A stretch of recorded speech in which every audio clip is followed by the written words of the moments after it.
Justin Dazon Break. Present, sir. Okay. Post.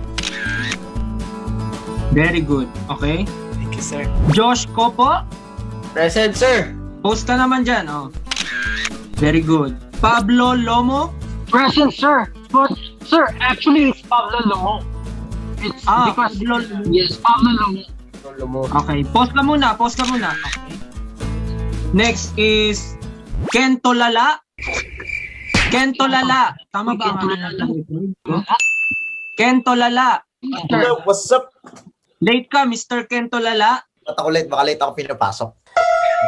Ako si Professor Stel Best Part. Pwede niyo ako tawagin Mr. Part.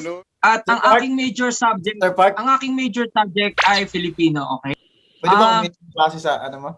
Sige lang, Mr. Kento Lala. Naiintindihan kita. Uminom ka ng kape dahil ako rin ay ganyan sa aking klase.